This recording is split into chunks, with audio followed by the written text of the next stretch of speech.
The Sarman eight Banaras. तो सबसे पहले हम सीखते हैं कि सरमन का मतलब क्या होता है। देखो, सरमन का मतलब होता है एक ऐसी धार्मिक स्पीच, मतलब सरमन होती है एक स्पीच जो किसी धार्मिक विषय पर दी जाती है। तो यहाँ पर जो स्टोरी है वो इसी चीज को हाईलाइट करती है। भगवान गौतम बुद्ध जो थे, उनके जीवन पर ये जो स्टोरी है, इसकी एक व्याख्या जो मैं आपको पूरी हिंदी में बताने वाला हूं। तो यहाँ बात करते हैं हम गौतम बुद्ध की, जिनका जन्म 563 बीसी से 483 बीसी में हुआ था। और उन्होंने जो अपनी लाइफ शुरू की थी वो एक राजकुमार के तौर पर शुरू की थी। मेरा कहने का मतलब है कि वो एक राजा के घर में पैदा हुए, इसलिए वो एक राजकुमार थे। और उनका जो बचपन का नाम था वो था सिद्धार्थ गौतम। ठीक है। इनका जन्म जो हुआ था वो नॉर्दर्न इंडिया के किसी प्रदेश के अंदर हुआ था। और जब ये 12 साल के हो गए तो इनको जो है शिक्षा के लिए गुरुकुल भेज दिया गया। बच्चों, मैं एक बात आपको पहले बता दूं कि गौतम बुद्ध को ये, क्योंकि शुरू से ही ये महलों के अंदर रहे, तो इनको दुख दर्द तकलीफ इस चीज के बारे में कुछ भी नहीं पता था कि कुछ तकलीफ भी होती है, कुछ दर्द भी होता है, लोगों को कुछ प्रॉब्लम्स भी होती हैं। 12 साल तक की एज तक भी इनको कुछ भी नहीं पता था, क्योंकि इनका जीवन जो था वो महलों के अंदर ही रहा था। अब हम बात करते हैं कि जब ये 12 साल के हुए तो इनको भेज दिया गया गुरुकुल में शिक्षा प्राप्ति के लिए। ठीक है जी। 4 साल तक ये वहां पर रहे और इन्होंने वहां पर जो है वो अपने सभी ग्रंथों की, धार्मिक जो ग्रंथ होते हैं उनकी शिक्षा प्राप्त की। और शिक्षा प्राप्त करने के बाद ये वापस अपने महलों में लौट आए। जैसे महलों में वापस लौट कर आए तो इनकी शादी जो है एक सुंदर राजकुमारी के साथ करा दी गई। अब आपको लग रहा होगा कि 16 साल की उम्र में उनकी शादी हो गई। हाँ बच्चों, ये बात सच है कि उनकी जो शादी थी वो 16 साल की एज के अंदर हो गई थी। जब वापिस आए 16 साल की एज में उनकी शादी हुई और शादी होने के कुछ समय के बाद भी इनका एक बेटा भी हुआ। तो अब ये अपनी जो लाइफ थी, जो अपनी मैरिड लाइफ थी, वो बहुत अच्छी से व्यतीत करने लगे, रहने लगे। और 10 साल तक ये अपने परिवार के साथ रहे, अपने बीवी अपने बच्चे के साथ महलों के अंदर रहे। और अभी तक भी इनको नहीं पता था कि दुख दर्द तकलीफ कुछ होती है। ठीक है जी। तो एक बार की बात है कि ये शिकार की तलाश में महलों से बाहर गए, शिकार करने के लिए महलों से ये बाहर गए। लेकिन जब ये महलों से बाहर गए तो वहां तो इनको दुनिया की दुख तकलीफ सब दिखाई देंगी। तो जब ये वहां पर जा रहे थे तो इनकी नजर जो है वो एक बीमार आदमी पर पड़ी। जब एक आदमी बीमार होता है ना तो उसकी जो अपीयरेंस होती है वो अलग ही होती है। चेहरे पर ग्लो नहीं होता, चेहरा पीला पड़ जाता है। तो उनको वो जो दिखाई दिया कि उस व्यक्ति के चेहरे पे कुछ ग्लो नहीं था और वो दिखने में नॉर्मल आदमियों की तरह दिखाई नहीं दे रहा था, यानी कुछ ना कुछ गड़बड़ है। इन्होंने इस चीज को नोटिस करा। थोड़ा और आगे गए तो इनको एक बूढ़ा व्यक्ति दिखाई दिया। बूढ़े व्यक्ति को जब देखते हैं कि गालों पे झुर्रियां आ जाती हैं, कमर झुक जाती है, डंडा पकड़ के चलते हैं, है ना, मुंह में दांत नहीं होते, तो थोड़ी जो है ना आदमी उस समय जो है वो वीक हो चुका होता है। तो इनको एक बूढ़ा व्यक्ति मिला। ठीक है। उसके बाद थोड़ा और आगे गए तो इनको एक फुनरल पोजीशन दिखाई दिया, यानी किसी के घर में जो डेथ हो चुकी है और वो आदमी जो है वो सारे क्रियाक्रम जो है वो कर रहे हैं जो एक व्यक्ति के मरने के बाद करते हैं। कुछ लोग रो रहे हैं, है ना। तो इस तरीके का जो माहौल था, ये गौतम बुद्ध, चलो बात का नाम है, सिद्धार्थ गौतम को विचलित करने लगा। ठीक है जी। थोड़ा और आगे जाने के बाद इन्होंने क्या देखा कि एक भिखारी जो है वो लोगों से भीख मांग रहा है खाने के लिए। ठीक है, भीख मांग रहा है अपने जीवन को चलाने के लिए। तो इस तरीके से क्या है, इतने सारी चीजें जब उनके सामने आई तो उनका जो दिल था वो एकदम ही बैठने लगा, विचलित होने लगा। और उनको ये लगा कि भाई जो लाइफ मैं आज तक जीता आ रहा हूं, लगभग अब वो 25 साल के आसपास हो चुके हैं। मैंने आपसे बताया कि 16 साल की एज में उनकी शादी हुई, 10 साल उनकी शादी को हो चुके हैं, तो लगभग 25 साल के हो चुके हैं। तो उनको अब समझ में आया कि जो लाइफ में आज तक जीता आया हूं, ये लाइफ ऐसी नहीं है, लाइफ ऐसी भी होती है। जो अब वो देख रहे हैं कि लोगों को दुख तकलीफ, बुढ़ापा, गरीबी, ये सब चीजें भी देखने को मिलती हैं। तो जब इन चीजों पर आया तो वो अब दुनिया का असली सच देखना चाहते थे और जानना चाहते थे। इसके लिए वो इनलाइटमेंट के लिए उन्होंने अपना घर बार छोड़ दिया। ठीक है जी, घर बार छोड़ दिया और बाहर आ गए। एनलाइटमेंट का मतलब होता है बच्चों ब्रह्म ज्ञान, है ना। ज्ञान की प्राप्ति के लिए उन्होंने अपना घर बार जो है वो छोड़ दिया और बाहर वो चले गए। अब वो एक जगह से दूसरी जगह, दूसरी जगह से तीसरी जगह जाते और जहां से भी उनको ज्ञान मिलता वो उसको प्राप्त करते। ठीक है, इस तरीके से लगातार 7 साल बीत गए और वो एक जगह से दूसरी जगह, एक शहर से दूसरे शहर जाते और ज्ञान की प्राप्ति करते रहे करते रहे करते रहे। अब वो जब 7 साल बीत चुके थे तो वो एक वृक्ष के नीचे, ये पीपल का पेड़ था, उस पीपल के पेड़ के नीचे आकर बैठ गए और वहां पर उन्होंने एक प्रतिज्ञा ली कि जब तक मुझे एनलाइटमेंट नहीं मिलेगी, जब तक मुझे ब्रह्म ज्ञान प्राप्त नहीं होगा, मैं यहां से नहीं उठूंगा। ये प्रतिज्ञा लेकर वो उस पेड़ के नीचे बैठ गए और फिर एनलाइटमेंट करने लगे, है ना, मतलब ब्रह्म ज्ञान को और प्राप्त करने लगे। इस तरीके से बैठे बैठे उनको 7 दिन हो गए। 7 दिन लगातार बैठने के बाद उनको जो था एनलाइटमेंट प्राप्त हुआ, ब्रह्म ज्ञान की प्राप्ति हुई। और फिर ये जो एनलाइटमेंट थी, अब एनलाइटमेंट किस लिए होती है बच्चों, कि जब हम पूर्ण रूप से, हमें बहुत सारी चीजों का ज्ञान हो जाता है, हमें लोगों की जो प्रॉब्लम्स होती हैं उन प्रॉब्लम्स को हम सुनकर दूर कर सकते हैं। तो इस तरीके से वो, अब एनलाइटमेंट को कोई भी जो है अपने पास तो नहीं रखेगा ना, उसको फिर बांटेगा। जो ब्रह्म ज्ञानी लोग होते हैं, जो उनको पास शिक्षा होती है, जो ज्ञान होता है, वो प्रवचनों के द्वारा लोगों के अंदर बांटते हैं। तो इस तरीके से उन्होंने सोचा कि अब मुझे जो एनलाइटमेंट प्राप्त हुई है, मैं लोगों तक इसको पहुंचाऊंगा, यानी जो ब्रह्म ज्ञान है उन लोगों तक मैं पहुंचाऊंगा। तो अब उन्होंने क्या किया, जो अपना पहला जो स्पीच थी, जो पहली स्पीच थी वो बनारस में जो थी वो दी थी। इसलिए चैप्टर का नाम भी क्या है, सरमन एट बनारस। सरमन का मतलब मैंने आपको बताया था कि धार्मिक विषय पर ज्ञान बांटना, और धार्मिक विषय पर जो ज्ञान बांटा गया था, जो उनकी पहली स्पीच थी, वो बनारस में जहां गंगा नदी बहती है वहां पर दी गई थी। उनकी जो ये पहली स्पीच है ये पूरी रिकॉर्डेड है बच्चों। जो पहली स्पीच है वो क्या है, मैं अभी आपको बताने वाला हूं। ठीक है, ये बनारस में पहली जो स्पीच थी उन्होंने दी थी। अब वो स्पीच क्या है उसको जानते हैं। इस स्टोरी जो स्पीच है उसको बिल्कुल डिटेल्ड में आपको मैं बताता हूं। अब स्टोरी क्या है कि जो एक मनुष्यों को दुख आते हैं, है ना, तकलीफें होती हैं, लेकिन कई बार कुछ दुख ऐसे होते हैं जिनको हम लोग मतलब समझ ही नहीं पाते, उन दुखों को हम नहीं समझ पाते हैं। और उसी दुख को समझाने के लिए जो पहली स्पीच थी। अब वो स्पीच क्या है, अब वो सुनिए। एक लेडी थी जिसका नाम था कीसा गौतमी। उसका एक ही बेटा था और उसके बेटे की डेथ हो जाती है। हम सब जानते हैं कि जो डेथ है, जो मृत्यु है, वो अटल सत्य है, ये टल नहीं सकता, सबको आनी है। लेकिन कीसा गौतमी का एक ही बेटा था, उसकी डेथ हो गई, तो वो इस सच को, बिल्कुल भी सच को समझ नहीं पा रही थी, पचा नहीं पा रही थी, और वो ये नहीं मानने को तैयार थी कि उसके बेटे की डेथ हो गई है। इसीलिए उसने क्या किया, बेटे की डेथ के बाद जब उसका दिल ये नहीं मान रहा था कि मेरा बच्चा मर चुका है, तो उसने क्या किया, अपने पड़ोसियों के पास गई और जाकर कहती है कि जो मेरा बेटा है ना वो उठ नहीं रहा है, बीमार हो गया है, आप कोई दवाई दे दीजिए जिससे कि मेरा बेटा उठ जाए। अब लोग जब सुनते हैं, उसके नेबर सुनते हैं, तो लोग कहते थे ये तो पागल हो गई है, इसका जो दिमाग है वो ढंग से काम नहीं कर रहा है। तो वो उसको कुछ इस तरीके से ग्रीट करने लगे कि भाई इसका जो दिमाग है ना इसके बस में नहीं है, इसीलिए ऐसी बातें कर रही है। क्या कोई मरे हुए आदमी को भी वापस ला सकता है? लेकिन हमने कहा कि वो तो इस बात को मानने को तैयार ही नहीं थी कि उसका जो बेटा है वो मर चुका है। ठीक है, वो फिर दूसरे पड़ोसी के पास जाती, वहां से भी इसको ये जवाब मिलता कि भाई हमारे पास ऐसी कोई दवाई नहीं है जो मरे हुए आदमी को जिंदा कर दे। लेकिन मैंने बताया ना, वो तो मानने को तैयार ही नहीं थी कि उसका बेटा मर चुका है। वो दूसरा तीसरा जितने भी आसपास पड़ोसी थे सबके पास जाने लगी, दूर दूर और कहीं जाने लगी, और जो भी व्यक्ति इसको मिलता और वहां जाकर कहती कि भाई मेरा जो बेटा है वो उठ नहीं रहा है और उसके लिए कोई दवाई दे दो। सबका जवाब एक ही होता था और वो उसको बोलते भी थे कि भाई तू अपना इलाज करा, तो जरा तेरा जो दिमाग जो है ना वो ठीक नहीं है। लेकिन फिर भी ये इस चीज को मान नहीं रही थी।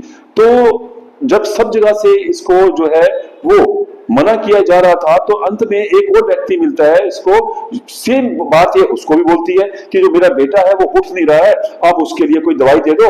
अब जो वो आदमी होता है ना, वो इसकी स्टेट ऑफ माइंड को समझता है कि, और वो क्या देखता है कि भाई इस लेडी को एनलाइटमेंट की जरूरत है और इसको थोड़ा सा जागृत करना पड़ेगा। तो उसको सीधा कुछ नहीं कहता, बुरा भला नहीं बोलता, और उसे कहता है कि मैं तो आपके बच्चे को ठीक नहीं कर सकता हूं, हाँ, लेकिन मैं एक ऐसे वैद्य को, ऐसे डॉक्टर को, व्यक्ति को जानता हूं जो इसको ठीक कर सकता है। जब वो सुनती है तो बहुत खुश हो जाती है, क्योंकि वो इसी चीज की तो तलाश में थी कि कोई व्यक्ति तो आए और उसको इस चीज की दवाई दे दे। तो वो क्या कहती है, आप मुझे बताइए कि ऐसा कौन सा व्यक्ति है जो मेरे बेटे को ठीक कर सकता है। तो वो गौतम बुद्ध का पता बता देता है। कीसा गौतमी दौड़ी दौड़ी जाती है गौतम बुद्ध के पास, उसको सारी बात बताती है कि मेरा बेटा जो है वो उठ नहीं रहा है, आप कोई दवाई दे दीजिए और वो उठ जाएगा। तो गौतम बुद्ध जो है ना, मैं आपको स्टोरी पहले बताना भूल गया कि हमने कहा था कि जो गौतम बुद्ध थे, सिद्धार्थ गौतम थे, वो वृक्ष के नीचे बैठकर उनके एनलाइटमेंट आई थी, इसलिए ने उस पेड़ का नाम बोधि ट्री रखा गया था। और क्योंकि उस पेड़ का नाम बोधि ट्री था और वहीं बैठकर एनलाइटमेंट बनी थी, तो इनका नाम भी तब से गौतम बुद्ध पड़ गया था, क्योंकि वहीं उस पेड़ के नीचे बैठकर ही इनकी एनलाइटमेंट हुई थी। ठीक है, जो पेड़ का नाम था वो बोधि ट्री था, और जो सिद्धार्थ गौतम का नाम था, तब से गौतम बुद्ध पड़ गया था। चलिए स्टोरी पे वापस आते हैं। तो जब उन्होंने कहा, हाँ मैं आप तुम्हारे जो बच्चे को ठीक तो कर सकता हूं, लेकिन इसके लिए ना मुझे कुछ मस्टर्ड सीड चाहिए, सरसों के बीज, है ना, तो मुझे कुछ सरसों के बीज चाहिए, तुम वो ला दो तो मैं तुम्हारे बच्चे को ठीक कर दूंगा। जब कीसा गौतमी सुनती है कि सरसों के बीज कौन सी बड़ी बात है, तो कहता है ये जो सरसों के जो बीज है ना, किसी के घर से लाने हैं। ये भी उसके लिए कोई बड़ी बात नहीं थी कि किसी के घर से सरसों के बीज कोई भी जो है दे देगा। हम इतने लोगों को जानते हैं, पड़ोसी भी हैं, है ना जी, रिश्तेदार भी होंगे कोई, तो कह रहे कि ठीक है मैं अभी लेकर आती हूँ। लेकिन फिर उसके बाद गौतम बुद्ध को रोकते हैं और एक क्लॉज और डालते हैं, एक पॉइंट और बीच में डालते हैं, लेकिन ये जो सरसों के बीज हैं वो ऐसे घर से होने चाहिए जिस घर में आज तक किसी की मृत्यु ना हुई हो। ठीक है, तो कहती है ठीक है, अभी भी इस बात को नहीं समझती कि भाई आज तक कोई ऐसा घर नहीं है जहां पर किसी की मृत्यु ना हुई हो। तो इस तरीके से कीसा गौतमी वहां से चल देती है और पड़ोसियों के पास जाती है और कहती है कि मुझे सरसों के बीज चाहिए, तो लाके देते हैं, लो जी सरसों के बीज ऐसे हैं। लेकिन बाद में वो कहती है क्या आपके घर में आज तक किसी की डेथ हुई है?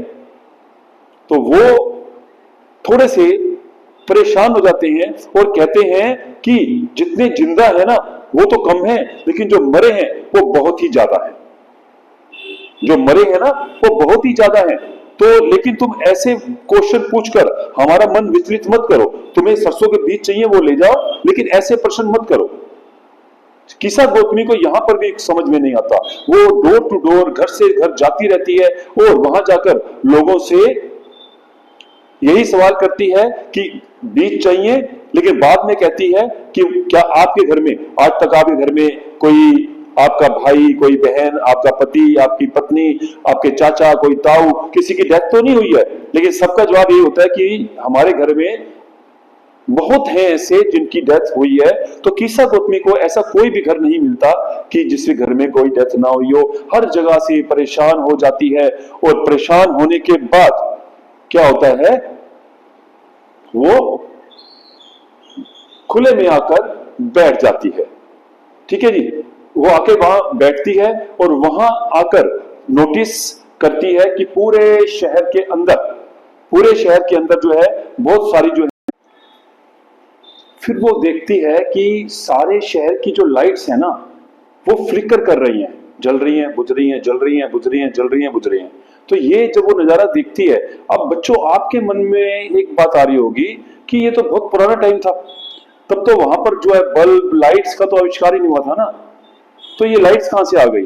तो बच्चों उस समय ना लोग अपने घर में दिए जलाया करते थे, मोमबत्ती जलाया करते थे, राइट। यहाँ पर ये उस चीज की बात हो रही है, घर में रोशनी के लिए जलाया जाता था और ये वहां की बात है। ठीक है, हम अपने घर के लिए रोशनी जलाते हैं और ये रात का समय था तो कोई लाइट जला रहा है, कोई बंद कर रहा है, तो यहाँ पर जो फ्लिकरिंग होती थी, जैसे जैसे रात बढ़ती है पूरे शहर के अंदर अंधकार छा जाता है। इसका ये मतलब है कि सब लोग सो जाते हैं और सबने अपनी लाइट्स जो हैं वो बंद कर दी, राइट, सब सो गए हैं। तो जब ये चारों तरफ अंधकार वो देखती है ना, तब उसको थोड़ा सा समझ में आता है और फिर वो अपने आप को कोसने लगती है कि मैं कितनी स्वार्थी थी, अपने दुख में इस सच को भूल गई कि मृत्यु जो है ना वो एक अटल सत्य है जो एक सबको आना है।